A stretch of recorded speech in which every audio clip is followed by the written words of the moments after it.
Com que frequência nós ouvimos que as pessoas simplesmente não se importam?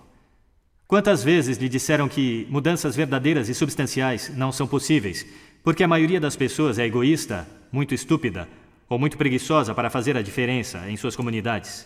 Eu proponho para vocês que a apatia, como nós pensamos, na verdade não existe. Ao contrário, que as pessoas se importam, mas que vivemos em um mundo que desencoraja ativamente o envolvimento por colocar obstáculos e barreiras constantemente em nosso caminho. Vou dar alguns exemplos do que quero dizer. Vamos começar com a prefeitura. Já viram um desses antes? Este é um anúncio de jornal. É uma nota de requerimento de zoneamento para um novo edifício de escritórios para que o bairro saiba o que está acontecendo. Como podem ver, é impossível ler. Precisam descer mais da metade da página para encontrar o endereço que estão falando e então descer mais numa minúscula letra fonte 10 para descobrir como realmente podem se envolver. Imaginem se o setor privado anunciasse dessa mesma maneira. Se a Nike quisesse vender um par de sapatos e colocasse um anúncio no jornal como aquele. Bom, isso nunca vai acontecer. Vocês nunca vão ver um anúncio como aquele porque a Nike, na verdade, quer que vocês comprem os seus calçados. Enquanto que a cidade de Toronto não quer vocês envolvidos no processo de planejamento, caso contrário, seus anúncios pareceriam assim. Com as informações colocadas claramente, enquanto a cidade estiver colocando anúncios como este para tentar mobilizar as pessoas, sem dúvida ninguém vai se envolver. Mas isso não é apatia, é uma exclusão intencional. Espaço público. A maneira como maltratamos nosso espaço público é um grande obstáculo para qualquer tipo de mudança política progressiva, porque nós essencialmente colocamos um preço na liberdade de expressão. Quem quer que tenha mais dinheiro vai falar mais alto, dominando o espaço visual e mental. O problema com este modelo é que existem algumas mensagens maravilhosas que precisam ser ditas que não são lucrativas de se dizer. Então vocês nunca as verão num cartaz.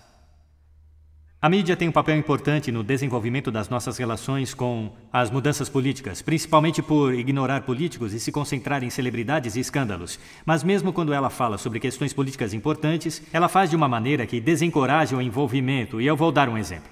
A revista Now da semana passada, progressista, semanal, no centro de Toronto. Esta é a matéria principal. É um artigo sobre uma atuação de teatro e começa com informações básicas sobre onde é, no caso de você querer assistir depois que tiver lido o artigo.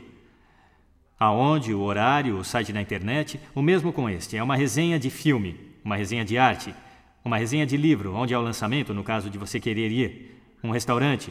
Você pode não apenas ler sobre ele, talvez queira ir ao restaurante, então te dizem aonde é, quais os preços, o endereço, o telefone, etc. Vamos então para os artigos políticos. Aqui está um grande artigo sobre uma importante corrida eleitoral que está acontecendo.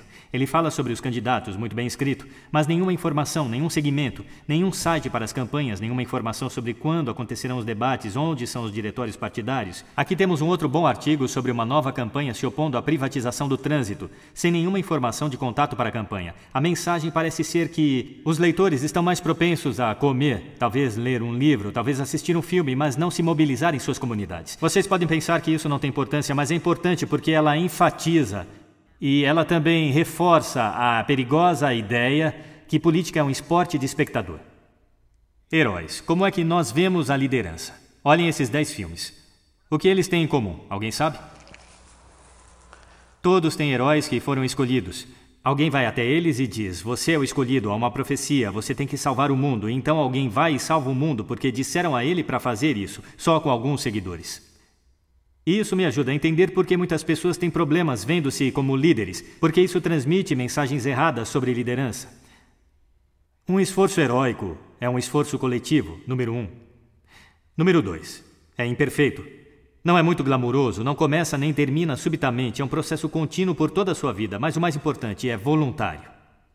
É voluntário, à medida que ensinamos nossos filhos que heroísmo começa quando alguém coloca uma marca na sua testa, ou alguém lhe diz que você é parte de uma profecia, estão perdendo a característica mais importante da liderança que diz que ela vem de dentro. É sobre seguir seus próprios sonhos, sem convite, e então trabalhar com os outros para realizá-los. Partidos políticos. Ah, garoto. Partidos políticos poderiam e deveriam ser um dos pontos básicos de entrada para as pessoas se envolverem na política. Ao invés disso, eles têm se tornado, tristemente, organizações sem inspiração e sem criatividade, que confiam tão pesadamente em pesquisas de mercado e opinião pública e grupos concentrados, que todos eles acabam dizendo a mesma coisa, nos devolvendo o que queremos ouvir, à custa de apresentar ideias arrojadas e criativas. E as pessoas acabam percebendo isso, o que alimenta o ceticismo.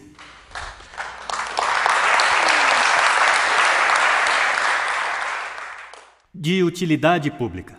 Grupos que têm utilidade pública no Canadá não podem advogar. E isto é um grande problema e um grande obstáculo para a mudança, porque significa que algumas das mais apaixonadas e informadas vozes são completamente silenciadas, especialmente em tempos de eleição. O que nos conduz para a última, que são nossas eleições. Como devem ter notado, nossas eleições no Canadá são uma piada. Nós usamos sistemas antiquados que não são confiáveis e criam resultados aleatórios. O Canadá é atualmente dirigido por um partido que a maioria dos canadenses não quer. Como podemos honestamente e genuinamente encorajar mais pessoas a votar quando os votos não contam no Canadá? Vocês somam tudo isso e as pessoas ficam apáticas. É como tentar correr para dentro de uma parede. Não estou sendo negativo por falar em todos esses obstáculos, explicando o que há em nosso caminho. Pelo contrário, eu penso que as pessoas são maravilhosas e é importante o que elas fazem. Mas, é como eu disse, nós vivemos neste ambiente onde todos esses obstáculos são colocados em nosso caminho. Enquanto acreditarmos que as pessoas, nossos vizinhos, são egoístas, estúpidos ou preguiçosos, então não há esperança. Mas podemos mudar todas aquelas coisas, podemos falar com a prefeitura, reformar os sistemas eleitorais, democratizar os espaços públicos. Minha mensagem principal é: se podemos redefinir a apatia não como algum tipo de síndrome interna, mas como uma complexa rede de barreiras culturais que reforçam a desmobilização, e se podemos claramente definir, nós podemos claramente identificar quais são aqueles obstáculos. Se podemos trabalhar juntos para desmantelar aqueles obstáculos, então qualquer coisa é possível. Muito obrigado.